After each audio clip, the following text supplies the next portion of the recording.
This is Ask Congress on Congress Web TV. It's the web station that seeks to facilitate and expand personal relationships between the viewing public and their representatives that they place in power. It's our goal to create avenues of communication that will break down the barriers of location, nationality, and culture to try to bring about a true sense of our global community.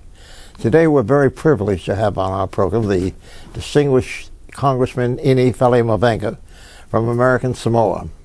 American Samoa, which is a territory of the United States, is a group of islands in the South Pacific Ocean about halfway between Hawaii and New Zealand. Congressman Faleomavaega proudly served the people of the American Samoa in Congress since 1989. He is now the chairman of the Foreign Affairs Committee on Asia and the Pacific and the Global Environment. And this vital part of the world includes many other countries: Australia, China, Indonesia, Japan, Micronesia, Mongolia, New Zealand, North Korea, Philippines, and many, many others, including China and Vietnam. Welcome to Ask Congress once again. You've been our guest so many times. Well, thank you, Congressman Wolff.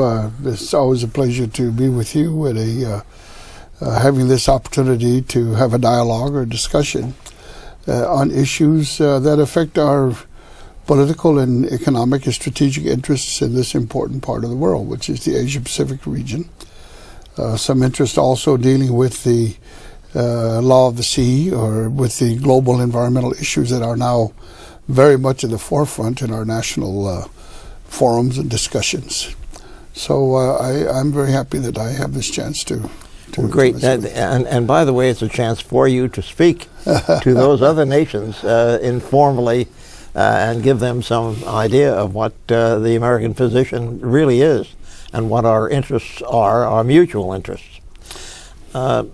Basically, what do you look at today in the Pacific region as the principal problems or opportunities that we have? Well, I think one of the most important factors to consider is the fact that we have a new man at the White House. A very, very historical event in our own country, given the fact that this gentleman is the first person of color to be elected by the American people as its president. And you're the first person of a Pacific nation. And that this man, this gentleman, who President Barack Obama, was born in the state of Hawaii, raised in Hawaii, and pretty much, at least I always say, at least he's the first president that knows where the Pacific Ocean is. And I'm just so happy and extremely gratified by the fact that this is probably our first president that comes from this part of the world, the Asia-Pacific region, Hawaii. And indicative also of the fact that Secretary of State Hillary Clinton, you know, the tradition has always been over the years, the Secretary of State always goes to Europe or to the Middle East to initiate a new administration as an indication where it leans, the administration leans in terms of his foreign policy priorities. And this year, as the whole world knows, that Secretary Clinton went to Asia. And I think it speaks well to the fact that we do have vital strategic economic interest in this part of the world, and we are not neglect that. I understand that the speaker is going to China. What is her motivation in going there? That's a first too, is it not? Well, I'm very happy that our speaker is planning on visit an important country, a very important country like China, to the extent that as the third highest ranking officer or official in our government, and I think that just the fact that she's given this attention by going to China, meet with the top leaders of China in Beijing,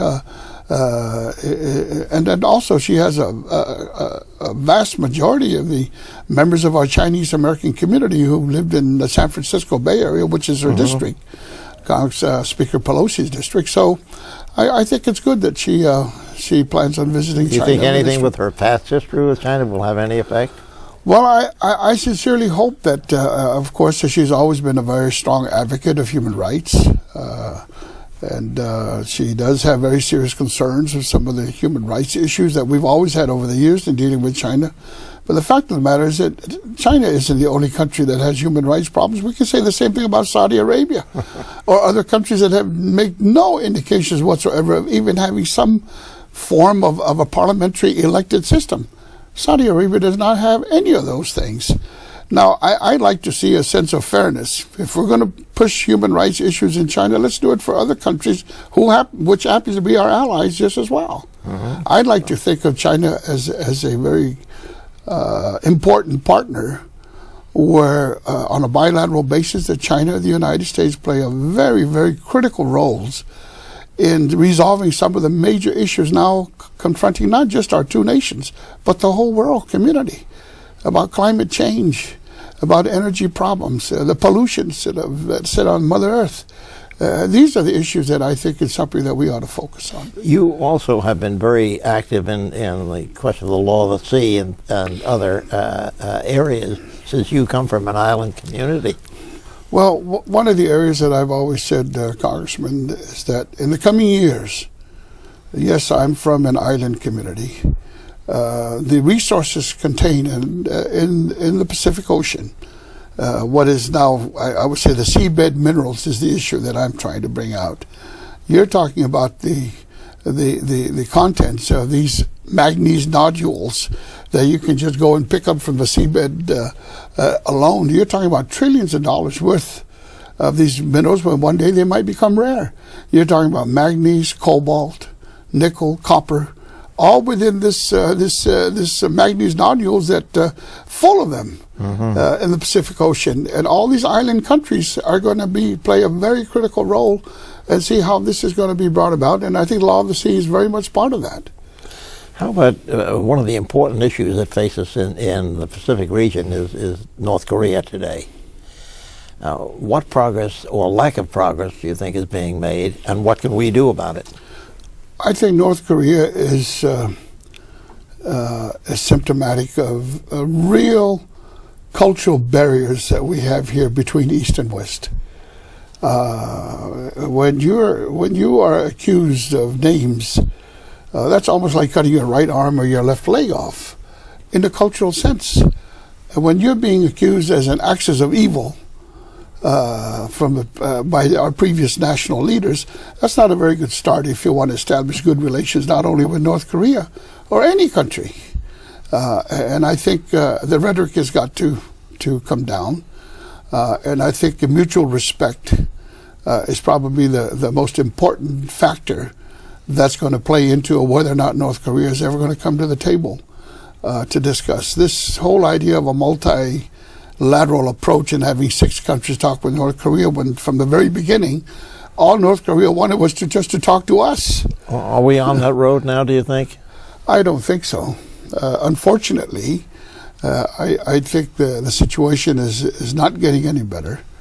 But at the same time, I still have not given up hope that we've got to continue making the effort to establish a better dialogue and assure North Korea that we have no intentions of wanting to destroy the country or the people in any way. Mm-hmm. I think that's something that has to be established first before one of the critical areas we were discussing China a moment ago. Has China been cooperative with us in trying to solve that problem? In my opinion, yes. I think China is doing all it can. But you must understand, too, China has its own foreign policy issues to deal with. As I've known over the years, China has always had, and a very consistent one, too. They never tried to involve themselves into what is internal affairs of a country.